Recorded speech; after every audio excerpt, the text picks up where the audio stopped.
Ya, halo pemirsa, apa kabar Anda hari ini? Langsung dari studio IDX Channel Jakarta, saya Prasetyo Wibowo kembali hadir dalam Market Review, program yang mengupas isu-isu penggerak ekonomi Indonesia. Live streaming kami bisa Anda saksikan juga di idxchannel.com. Dan pemirsa, langsung saja kita mulai Market Review selengkapnya.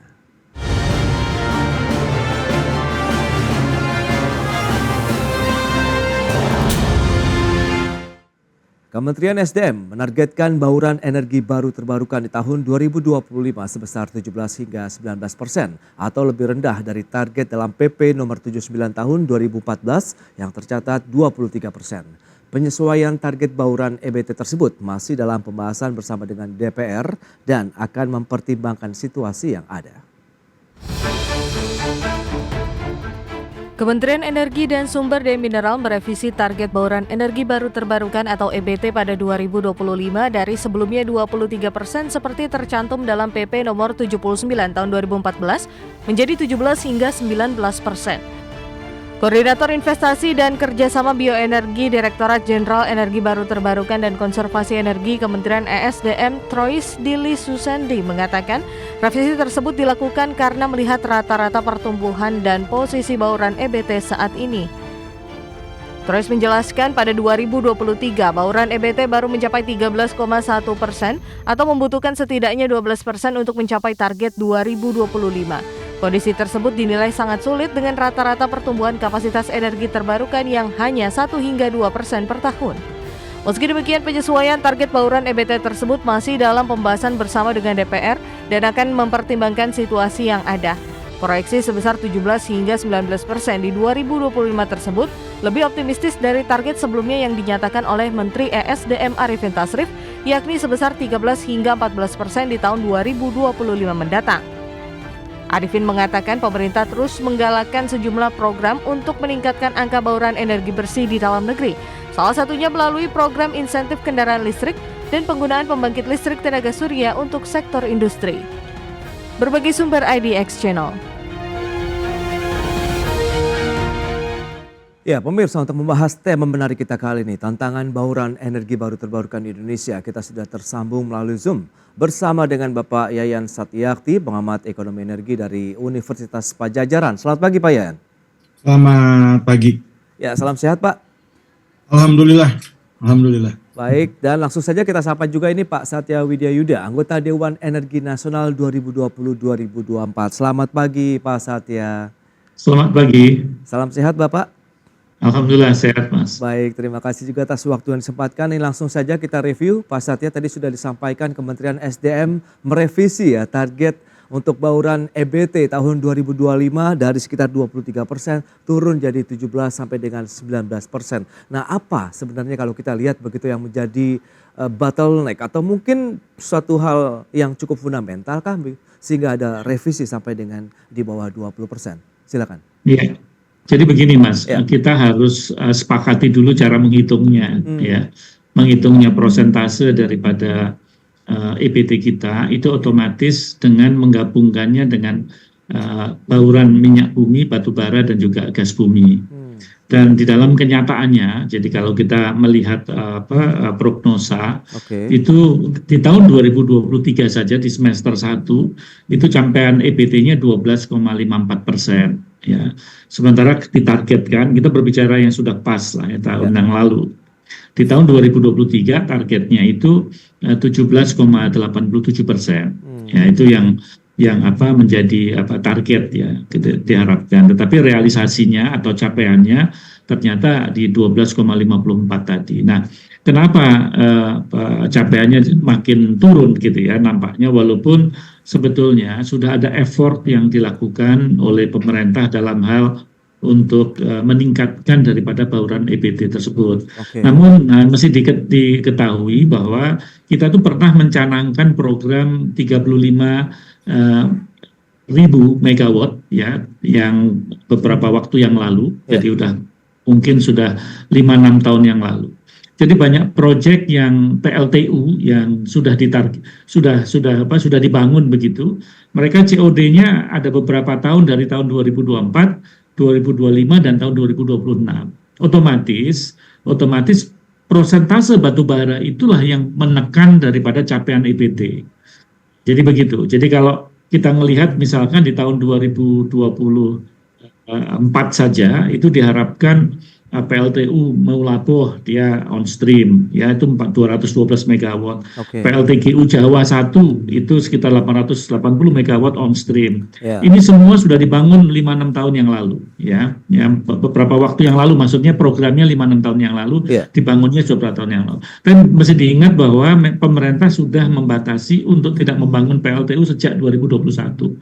Namun demikian, karena delay daripada COD atau completion of date daripada PLTU yang sudah dikomit 6-5 tahun lalu, Oke. ya itulah yang menekan dari persentase capaian daripada EBT. Karena batu baranya naik, Mas, batu baranya meningkat. Nah, walaupun sudah dibatasi di tahun 2021 onward, ya sampai ke depan, itu tidak boleh pembangunan PLTU apapun, ya sehingga kita udah stop di tahun 2021. Namun keterlambatan daripada proyek yang sebelumnya itu akan menekan ya, capaian daripada renewables. Walaupun kalau kita melihat dari capaian EBT-nya sendiri itu meningkat, ada peningkatan walaupun skalanya tidak besar, ya sekadar. Tapi effort untuk peningkatan itu ada, tapi kalah dengan persentase peningkatan PLTU yang terlambat COD.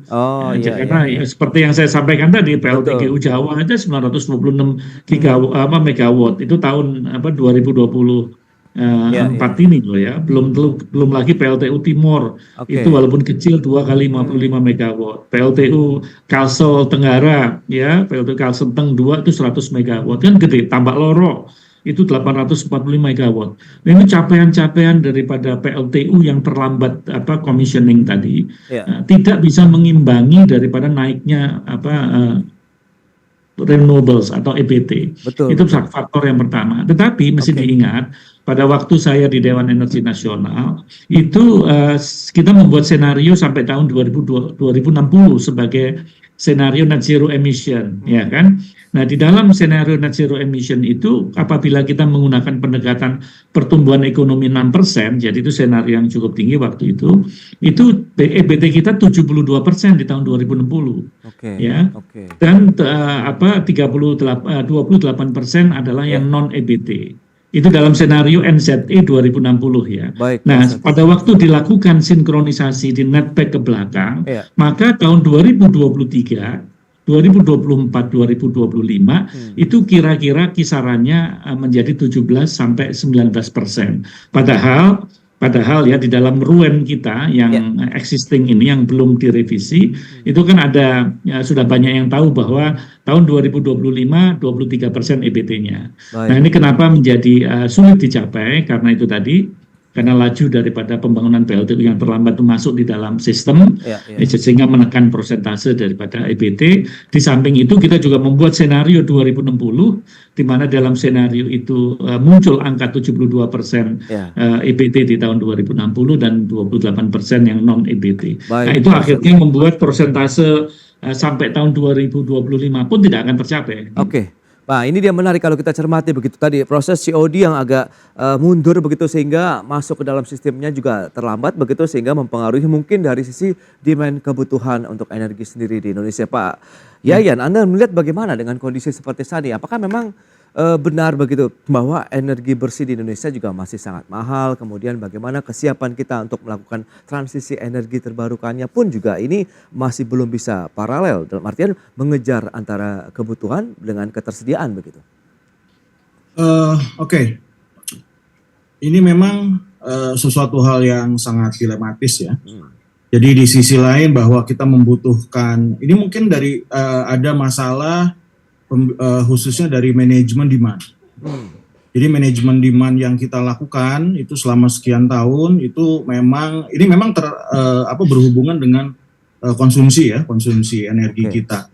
Nah, kalau kita lihat di beberapa negara untuk pengembangan energi ini itu harus diikuti dengan transformasi industri yang menggunakan energi domestik. Nah, kalau kita lihat ya karena waktu dulu itu kita mungkin ya 10-15 tahun yang lalu kita tidak memiliki pendanaan, itu banyak industri-industri yang ataupun pemerintah itu memberikan regulasi khususnya IPP ya, Independent Power Producer. Nah, sehingga industri membuat PLTU dan lain-lain. Ya. Ya. Dan Secara itu kalau mandiri kita ya. lihat bahwa masa periode ekonomi khususnya untuk PLTU Ya. itu kan sekitar 20 tahun ya, atau misalkan 15 tahun ya, sekarang mereka masih komisioning. Nah, ketika terjadi phasing out, katakan ya kita ingin melakukan phasing out of coal, kemudian menumbuhkan energi dan lain-lain, maka supply yang sekarang diberikan oleh PLN ataupun pemerintah ya, yang bisa menjamin bahwa energi itu bisa dijual oleh kepada industri, di mana seharusnya industri ini karena kita ini energi itu adalah barang publik ya, itu demand-nya mungkin harus lebih banyak ke industri. Nah, sementara kalau kita lihat sekitar 40% demand itu dari rumah tangga, bukan dari industri. Nah, artinya ketika supply itu tersedia, ini demand-nya nggak match. Karena apa? Karena di sana ada bottleneck bahwa industri tidak mau shifting untuk mengkonsumsi energi yang memang seharusnya ya itu menjadi konsumsi utama PLN. Karena apa? Karena masalah dari sisi misalkan keandalan distribusi ya. Kemudian juga mungkin pada waktu itu ya ketika harga mungkin kalau industri saya kira dari sisi harga nggak masalah ya. Cuma masalahnya itu dari sisi keandalan misalkan mengenai SAIDI ya dan lain-lain itu yang mengganggu industri. Nah, ketika sekarang itu PLN sudah relatif supply-nya bagus dan lain-lain, ini momentumnya jadi hilang. Kemudian ditambah kemarin ketika terjadi pandemi ya dan lain-lain. Nah, sehingga pemerintah dengan katakan ingin menumbuhkan demand dengan menggunakan harga yang murah ya, karena kalau kita lihat bahwa harga khususnya energi yang relatif paling murah ya tetap coal. Kalau misalkan kita bandingkan dengan Amerika Serikat pun ya, itu Amerika Serikat itu commissioningnya di 2017 dan 2019, bahkan sekarang itu ada khusus dokumentasi untuk phasing out of coal. Jadi itu ada proses decommissioningnya. Nah, kalau misalkan kita berbicara apalagi antara ketahanan energi kemudian juga dengan mitigasi perubahan iklim, ini sudah agak tidak konsisten ya. Karena apa? Karena kita lihat bahwa komposisi energi kita yang masih cenderung ke carbon increasing, kemudian juga investasi renewables-nya itu memang kita nggak begitu kuat. Karena apa? Karena kita investasinya nggak ada. Jadi kalau misalkan kita ijus pun ya katakan oke lah pembiayaan melalui pemerintah itu kita dananya juga sedikit. Nah, sehingga apa? Sehingga ya pemerintah untuk meningkatkan demand itu ya dari PLTU ya. Baik, ini menarik ya Pak Yayan ke Pak Satya, bahwa dari satu sisi memang kebutuhan energi terbarukan kita cukup menggebu-gebu begitu, tapi realisasinya juga masih ada beberapa dinamikanya di lapangan. Apa yang membuat daya tarikkah dari sektor energi EBT kita begitu yang masih belum menjadi primadona begitu bagi investor baik domestik maupun dari luar negeri? Kita akan bahas nanti di segmen berikutnya ya Pak Satya, Pak Yayan. Kita akan jeda dulu sebentar dan pemirsa pastikan Anda masih bersama kami.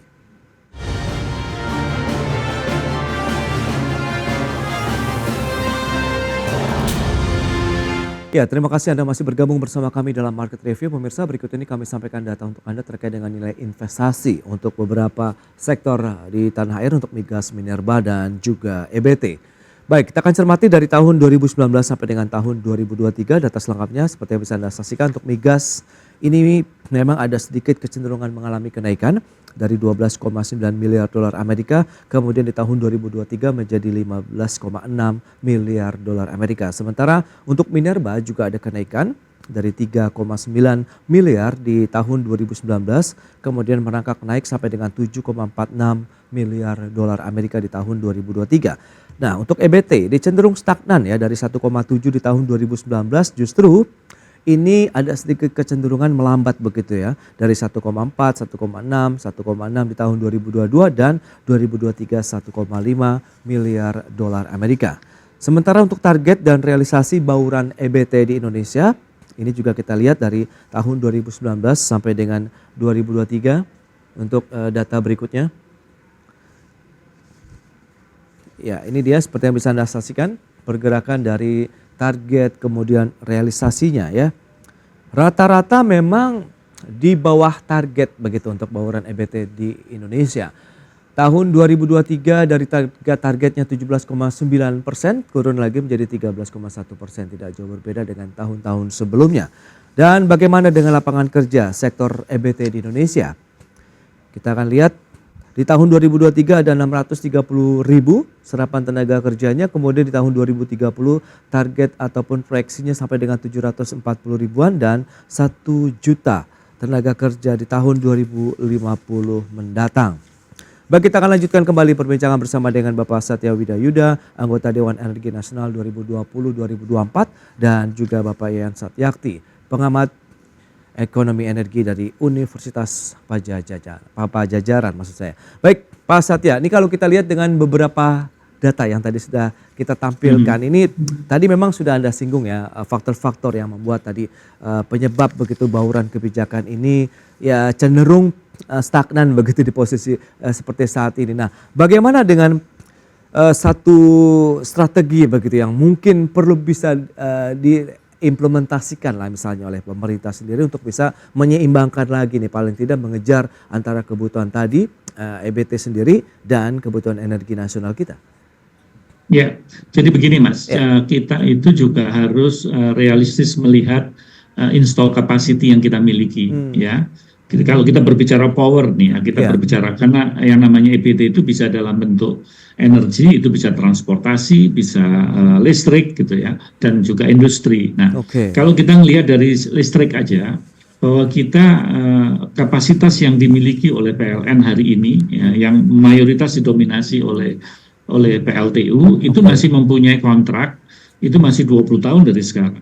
Jadi masih cukup lama begitu. Maka kenapa pemerintah dalam hal ini menginisiasi berbagai macam skema untuk melakukan early retirement. Jadi kita mencoba untuk membuat mereka bisa kita pensiunkan secara dini. Misalkan dengan inisiatif dengan Just Energy Transition Partnership yang melibatkan IPG Group, jadi kumpulan dari beberapa negara maju, termasuk di situ ada Jepang, ada Amerika dan Eropa, beberapa negara Eropa. Itu dimaksud adalah apabila mereka bisa membantu Indonesia mengakselerasi pemensiunan dini daripada PLTU.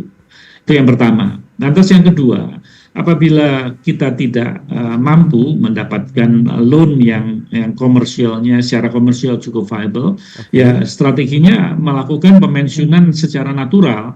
Ya, di mana dalam senario PLN kan mengatakan bahwa di tahun 2040 itu kira-kira PLTU itu udah pensiun semua secara natural.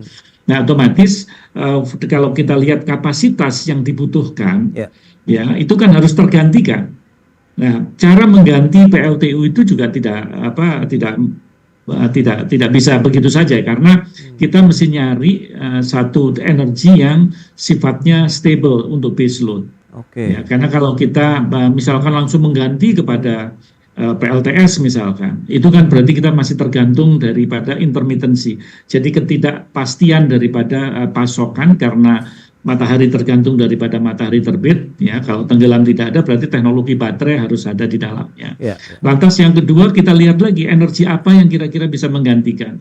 Geothermal misalkan, geothermal kita pompa sedemikian rupa karena dia relatif stabil. Geothermal itu bisa sebagai base load. Lantas yang tidak lupa ya, seringkali kita lupakan itu adalah nuklir. Ya, nuklir itu juga bisa menjadi base load. Maka kenapa di dalam strategi yang akan masuk di dalam revisi kebijakan energi nasional yang dulu saya pernah terlibat, itu kan kita melihat bahwa di tahun 2060 ya itu kira-kira fosilnya itu masih 13%. Ya, fosilnya masih 13%. Sisanya baru terbagi menjadi beberapa, dan di situ ada nuklir sekitar 11%. 11% itu bisa sekitar sampai dengan 5 gigawatt nuklir power station. Nah, itu dari sisi perlistrikan ya. Jadi kalau kita melihat ke depan, tentunya memang Indonesia tidak berstrategi meng-phasing out fosil ya, karena kita harus hati-hati betul, kita tidak ingin ada chaos gitu yang akhirnya energy security kita menjadi terganggu. Dan mesti diingat komponen daripada energy security itu ada affordability. Jadi kalau tidak affordable, bagaimana masyarakat membeli energi yang murah, yang artinya harus disubstitusi oleh pemerintah melalui subsidi. Nah, ini kan juga merupakan faktor-faktor yang kita harus sikapi dengan arif dan bijaksana. Baik, Pak Maka Satya. pengembangan daripada renewable itu tergantung daripada teknologi, dan pengurangan emisi karbon itu juga menggunakan teknologi ya, seperti carbon capture dan utilization storage atau carbon capture utilization itu juga memerlukan teknologi, baterai memerlukan teknologi ya. Sehingga kita harapkan, karena kita senario sampai 2060, jadi masih berapa puluh tahun ke depan ya, sehingga kita berharap teknologi baterai akan murah ya, CCS juga akan murah, sehingga fosil yang ada sekitar 13%-an gitu di tahun 2060 itu nanti digunakan teknologi yang bisa menurunkan emisi karbon. Jadi poinnya sekarang Mas, itu mesti kita rubah, bukan memphase out fosil, menggantikan kepada totally renewables ya, karena intermittent dan teknologi tadi, tapi kita decarbonize fosil. Jadi ini cara-cara kita memitigasi supaya energy security kita tidak terkorbankan. Baik, menarik nih. Pak Yan, lantas bagaimana pada phase of fossil kita decarbonize fosil, sementara Anda melihat bagaimana dengan posisi energi terbarukan di Indonesia begitu? Apakah memang masih menjadi daya tarik begitu, primadona bagi para investor begitu untuk menanamkan dan membantu Indonesia untuk melakukan transisi energi bersih? Kalau misalkan kita berbicara mengenai transisi energi bersih, ya ini yang sangat krusial itu di pembiayaan. Mengapa? Karena sektor energi kita itu sebagai publik ya, sebagai barang publik. Berarti dari sisi supply dan demand itu memang dibiayai oleh negara. Nah, kalau kita berbicara mengenai sisi supply ya, berarti supply itu ada investasi. Nah, investasinya itu kan harus dibiayai oleh negara, dan itu harus murah ya. Karena apa? Karena ada hubungannya masalah affordability, masalah accessibility dan lain-lain.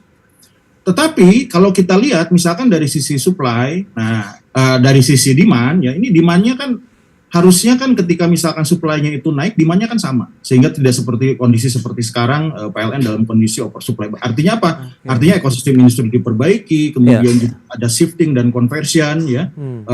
Demand itu industri itu PLN itu menggunakan industri menggunakan listrik dari PLN ya, dan lain-lain. Nah, kemudian yang penting lagi itu dari sisi negatif externality dari penggunaan fosil.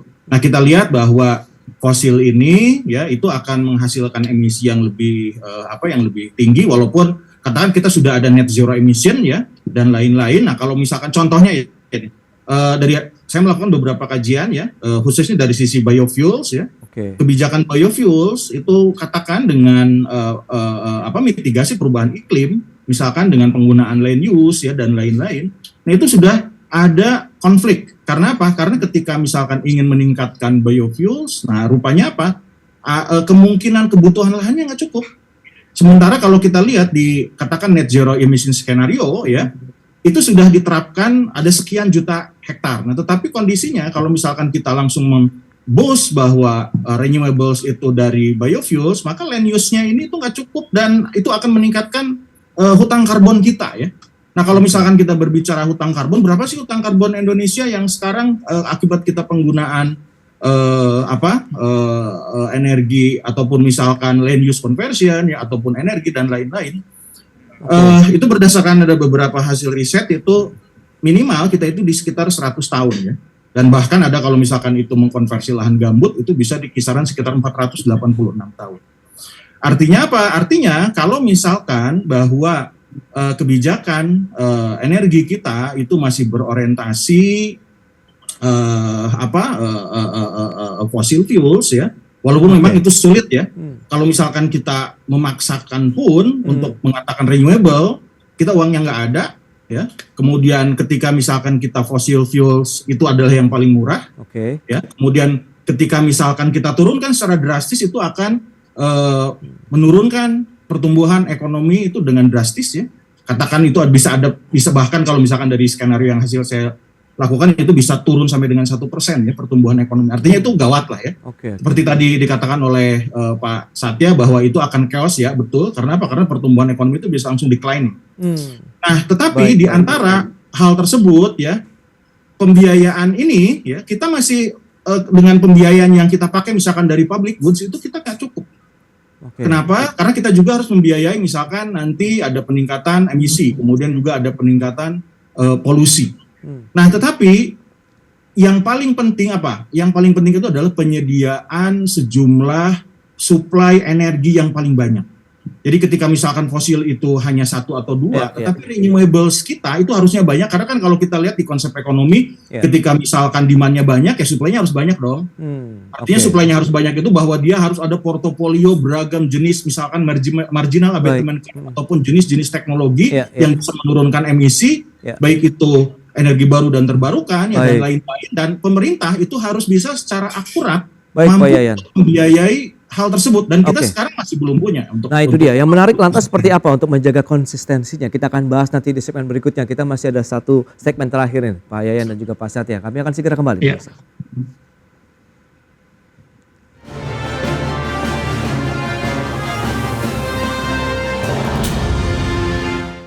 Ya, semakin menarik perbincangan kita terkait dengan energi terbarukan begitu bersama dengan Bapak Satya Widayuda, anggota Dewan Energi Nasional 2020-2024, dan Pak Yayan Satyakti, Pengamat Ekonomi Energi Universitas Padjadjaran. Pak Satya, singkat saja Pak, ini terkait dengan durasi juga nih. Seperti apa sih nanti supaya menjaga konsistensi dan mengejar target dari EBT kita nih ke depan? Ya, jadi nanti Mas, ini akan ada teman-teman di Dewan Energi Nasional lagi membahas untuk perubahan daripada kebijakan energi nasional. Tentunya merasionalisasikan semua apa yang menjadi forecast ke depan ya. Jadi tidak heran kalau Menteri SDM mengatakan bahwa di tahun 2025 tidak lagi 23%, tapi kira-kira baurannya sekitar 17 hingga 19%.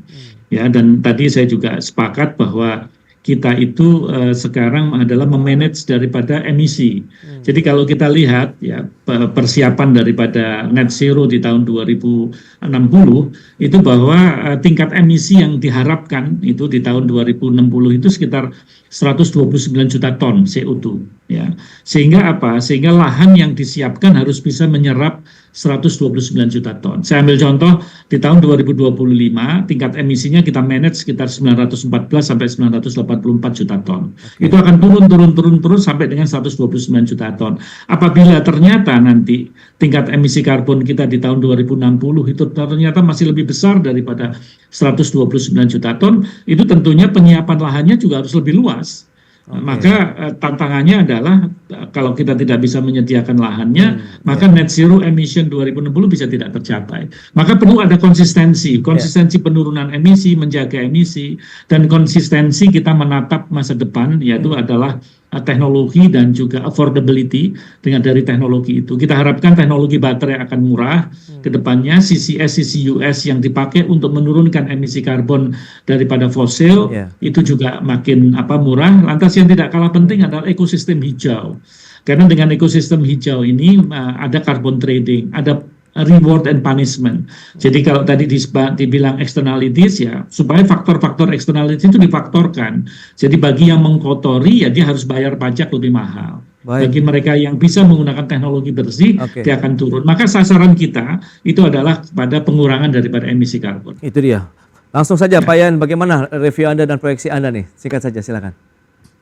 Ya, saya kira kalau misalkan Dewan Energi Nasional ingin seperti itu ya, saya kira bagus, dan juga itu harus jadi komitmen bagi pemerintah ya. Jangan misalkan ini kadang-kadang nih kebijakan politik ya, kebijakan pemerintah itu dan kebijakan teknokratis itu nggak nyambung, itu aja sih. Jadi harus ada konsistensi, misalkan harmful subsidies ya, kemudian juga kalau kita lihat bahwa pemerintah harus memikirkan juga yaitu demand energy management. Ini industri juga harus diajak dong agar dia bisa mengkonsumsi dan menurunkan emisi. Nah sementara kebijakan itu masih nggak ada. Jadi seolah-olah industri itu dibiarkan ya, sehingga bagaimana dengan kapasitas pembiayaannya? Itu di Just Energy Transition Partnership juga itu tidak. Saya lihat itu hanya dari sisi public goods, tetapi tidak melibatkan industri ya. Karena apa? Karena kan yang membutuhkan energi itu industri, bukan rumah tangga loh. Baik. Sehingga di sini demand management for energy, nah itu menjadi hal yang sangat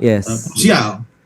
Seperti baik, itu dia. Berarti demand untuk manajemennya, kemudian ada lagi tadi supaya emisinya juga kita manage dengan baik, itu menjadi salah satu solusi untuk mewujudkan EBT Indonesia bisa tepat sasaran dan sesuai target ini begitu ya. Pak Satya, terima kasih banyak atas waktu dan sharing yang sudah Anda sampaikan. Pak Ian juga terima kasih atas analisis yang sudah Anda berikan kepada pemirsa pada hari ini. Selamat melanjutkan aktivitas Anda kembali. Salam sehat Pak Satya, Pak Ian. Terima kasih. Terima kasih.